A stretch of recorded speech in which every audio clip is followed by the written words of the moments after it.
Oi, eu sou o Felipe e desde que nos entendemos como seres humanos, nós tentamos encontrar curas milagrosas para tratar um monte de doenças. Todo dia surge uma pílula de perfeitose maravilhina que irá te salvar de forma mágica. Mas e se a cura que serve de alvo dessa nossa busca incessante, no final das contas, for pior do que a doença?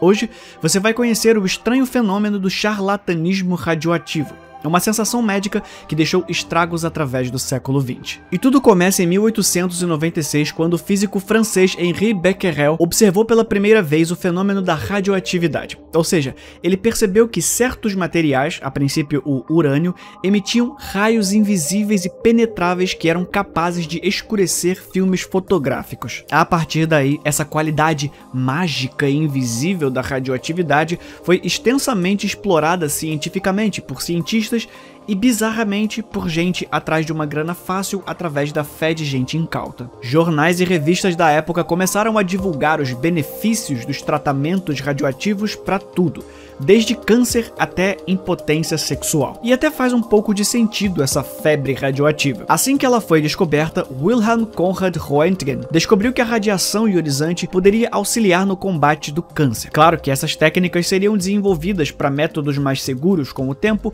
mas realmente parecia a descoberta da pedra filosofal. Uma das formas mais antigas e populares desse charlatanismo radioativo era o banho de rádio. Esses banhos eram anunciados como uma experiência relaxante e rejuvenescedora com água radioativa, supostamente promovendo a cura e o bem-estar. Mas à medida que as pessoas mergulhavam nessas águas, e por horas a fio geralmente, elas se expunham a níveis perigosíssimos de radiação que acabariam destruindo a sua saúde. O rádio é um elemento químico branco-amarelado, meio prateado e pertence ao grupo dos metais alcalino-terrosos. É inclusive o metal alcalino mais pesado encontrado na Terra. Foi descoberto por Marie Curie e Pierre Curie em 1898 e recebeu o nome da palavra latina raio, justamente por causa da sua intensa radioatividade. O rádio é particularmente perigoso porque emite partículas e ondas de alta energia, como partículas alfa e gama, que podem penetrar e danificar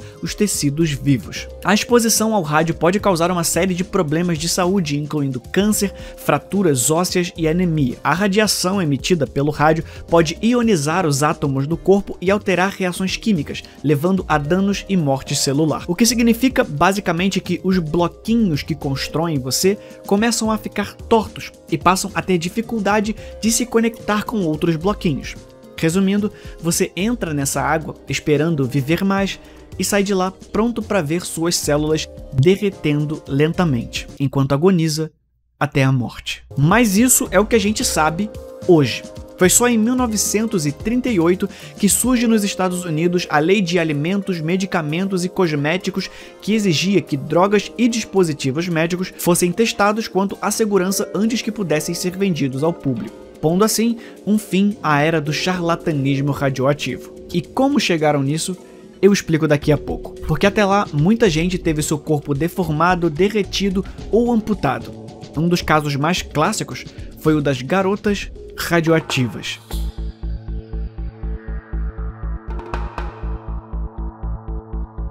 Antes da gente prosseguir, eu preciso explicar duas coisas. A primeira é um problema de tradução. Essas mulheres eram conhecidas como Radium Girls. A tradução mais correta que eu poderia fazer aqui seria garotas do rádio, mas isso soa esquisito porque causa a impressão de que elas estariam numa Transamérica da vida. Ao mesmo tempo, eu optei pela tradução livre de garotas radioativas, o que também soa errado porque radioativo é aquilo que emite radiação e não quem sofre com ela, como foi o caso. Então, por falta de uma tradução perfeita, eu escolho a partir daqui me referir a elas como garotas radioativas, por uma razão extremamente técnica, que soa muito mais maneiro. A segunda coisa que eu preciso explicar é que eu escrevi um livro, ele se chama 3 Pesadelos. Nele, nós vamos discutir alguns dilemas morais através da ficção. 3 histórias assustadoras sobre as piores torturas que um ser humano pode aguentar. Uma menina que acorda presa dentro de um caixão a 7 palmos e um rapaz perseguido por um stalker louco. Se você quiser ler, pode encontrar o link no primeiro comentário. E depois de ler,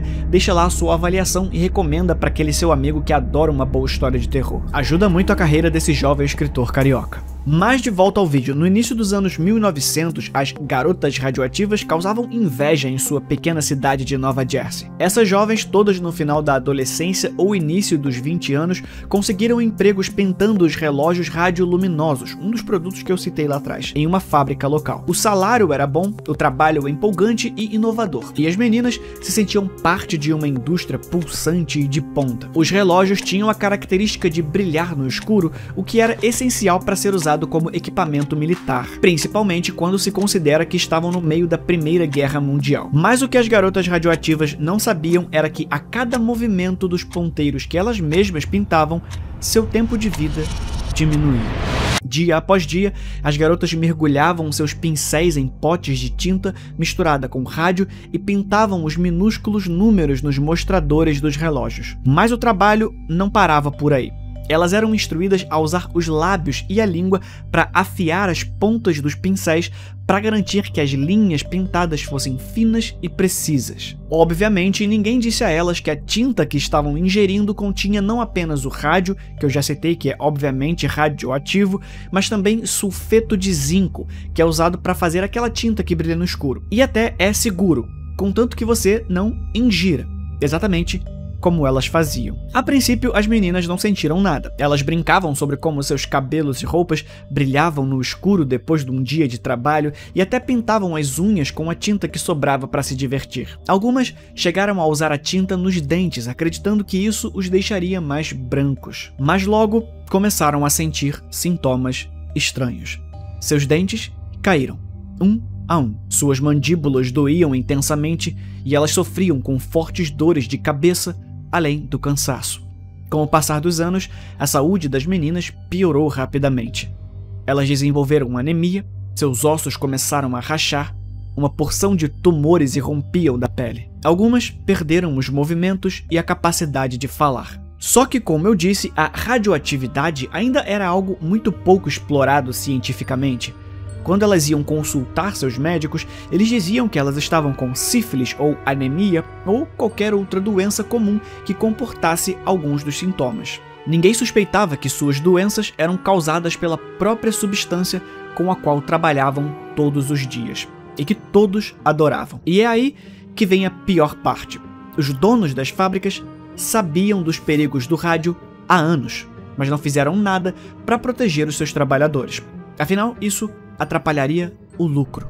Quando as garotas radioativas começaram a exigir compensação por suas doenças e contas médicas, os donos das fábricas reagiram. Eles alegaram que as meninas estavam mentindo, que não haviam sido expostas a níveis perigosos de rádio e que suas doenças eram causadas por outros fatores. Mas elas não se permitiram ser silenciadas. Elas se uniram para formar o Radium Girls Club, ou o Clube das Garotas Radioativas, apesar da tradução dar um tom cômico hoje em dia. Um grupo dedicado a aumentar a conscientização sobre os perigos do rádio e lutar por justiça para si e para suas colegas de trabalho. Catherine Donahue, uma das meninas que virou a cara do mal que o rádio fazia, desempenhou um papel crucial em trazer justiça para as garotas radioativas. Ela foi uma das primeiras pessoas a reconhecer a ligação entre a exposição ao rádio e os danos que ela e suas amigas tinham sofrido. Seu empenho, mesmo da cama, já que em um de seus depoimentos à justiça ela chegou a desmaiar e perder alguns movimentos,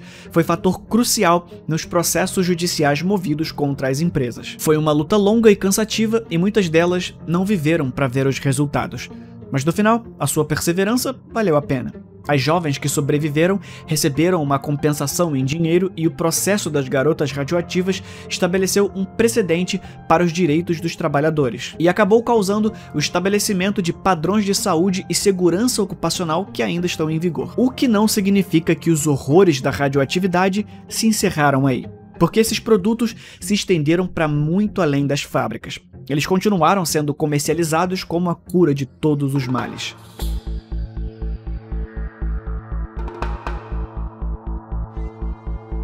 A década de 1920 era uma época em que muitas pessoas acreditavam no poder da ciência para resolver todos os problemas da humanidade e estavam dispostas a colocar a sua fé em qualquer coisa que prometesse tornar as suas vidas melhores se viesse com um blá blá blá supostamente científico, tipo beber um suco de radioatividade, esperando que ele lhe desse mais energia.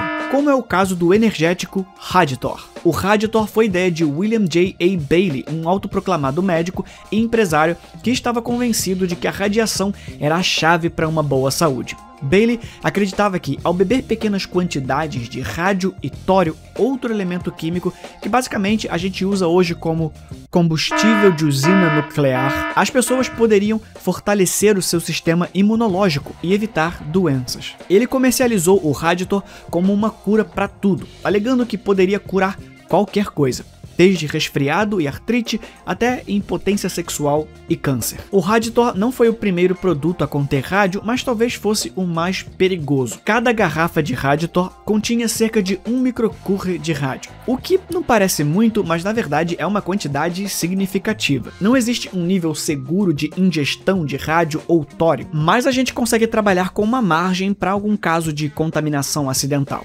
O problema é que a dose recomendada pelo fabricante era de 2 a 3 garrafas por dia, o que significava que as pessoas que bebiam Raditor estavam se expondo a níveis perigosos de radiação cada vez mais, dia após dia. Ainda assim, a bebida ganhou rapidamente vários seguidores. As alegações de Bailey eram convincentes e as pessoas estavam desesperadas por uma cura. Um dos mais famosos e fervorosos fãs do Raditor foi Eben Byers. Diferente das trabalhadoras enganadas, ele era um esportista e playboy que afirmava e defendia com unhas e dentes que a bebida radioativa o tinha curado de inúmeras doenças. Byers bebia várias garrafas de Raditor por dia durante vários anos e logo se tornou um anúncio ambulante do produto. Infelizmente, a fé de Byers no Raditor foi o que destruiu a sua vida como nada seria capaz. Seu pai, Alexander Byers, era um magnata do aço que fez fortuna na crescente indústria do final do século XIX. Eben era o mais velho de 4 filhos e foi criado em uma vida de privilégios, frequentando as melhores escolas e morando em casas luxuosas. Desde muito jovem, Eben já mostrava um talento notável para os esportes, destacando-se no futebol, tênis e golfe. Ele era um líder natural e rapidamente se tornou um atleta famoso na St. Paul's School em Concord, New Hampshire, onde cursou o ensino médio. Depois de se formar, Eben foi para a Universidade de Yale, onde continuou a se destacar tanto academicamente quanto com suas habilidades físicas. Ele era membro da prestigiada sociedade secreta Skull and Bones, que aliás daria um bom vídeo aqui. Ele se formou em filosofia em 1902. Após a faculdade, Eben voltou para Pittsburgh e começou a trabalhar na siderúrgica de seu pai, mas isso não o satisfez, e ele decidiu seguir por conta própria, ainda que usasse as conexões de sua família nos negócios para construir uma fortuna por meio de investimentos inteligentes e boas negociações. Ele se tornou um dos empresários mais bem-sucedidos e respeitados do país, e sua riqueza e influência só continuavam a crescer. Apesar de seus muitos sucessos, no entanto, Eben tinha suas falhas e vícios pessoais. Ele era conhecido por seu jeito festeiro e seu amor por carros velozes e mulheres bonitas. Ele viveu a vida ao máximo, entregando-se a todos os prazeres que o dinheiro podia comprar, nunca parando para considerar as consequências de suas ações, até que o seu corpo pedisse para ele parar. E foi essa imprudência e autoconfiança que acabaria transformando a sua vida num pesadelo que poderia muito bem ter vindo da mente de Cronenberg.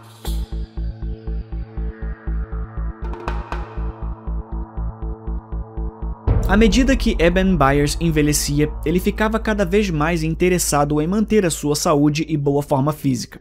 Ele era um ávido jogador de golfe e um viajante frequente, sempre em busca da próxima aventura. Foi durante uma dessas viagens que ele descobriu o tal do Raditor. Inicialmente, Byers era cético em relação ao produto, mas acabou sendo conquistado pelas táticas de marketing persuasivas de seu criador. Assim, o homem começou a beber regularmente a água radioativa e logo se tornou um cliente fiel, chegando a dar inúmeras garrafas de Raditor para seus amigos como presente. Obviamente, pouco a pouco, a substância radioativa começou a se acumular em seu corpo, causando uma série de sintomas terríveis. Ele sofria de fortes dores de cabeça, dor de estômago e, em vez da virilidade prometida, ele estava constantemente cansado. Seus dentes começaram a ficar moles até que caíssem, e sua mandíbula ficou inchada e dolorida. Sinais que fizeram as garotas radioativas acenderem um alertazinho na cabeça. Sinais que pareciam naturais para Eben Byers. Apesar de tudo isso, ele se recusava a parar de consumir o Raditor. acreditando que a bebida era responsável por sua boa saúde anterior e acabaria por levar à sua recuperação. Em 1930, a condição de Byers se deteriorou rapidamente. Ele estava acamado e com dores terríveis, e os médicos não conseguiram oferecer nenhum tratamento eficaz que o ajudasse. Eles só podiam assistir impotentes enquanto a radiação destruía lentamente o seu corpo, ao ponto de que a sua mandíbula teve que ser amputada. O homem perdeu um pedaço do rosto. O físico outrora forte de Byers foi reduzido a um corpo frágil e esquelético. O homem agonizou lentamente por 2 anos enquanto derretia até finalmente morrer em 1932.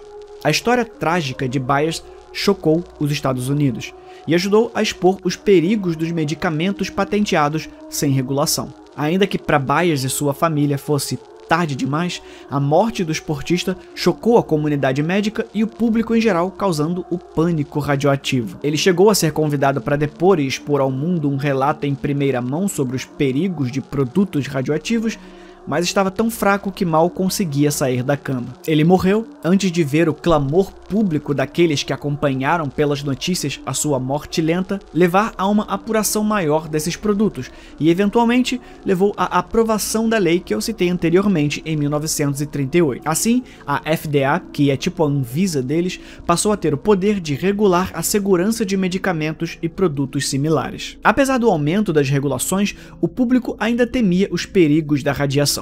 A história de Byers foi amplamente divulgada na mídia e a sua imagem foi usada em campanhas de propaganda anti-radiação. No final das contas, o boca a boca, com perdão do trocadilho, foi o que colocou fim de uma vez por todas a essa febre do charlatanismo radioativo. E esse foi o caso bizarro de hoje. Manda esse vídeo para algum amigo e espalhe ele, como urânio. A gente se vê na próxima. Não se esquece que o link para o meu livro de contos está aqui embaixo. Fui.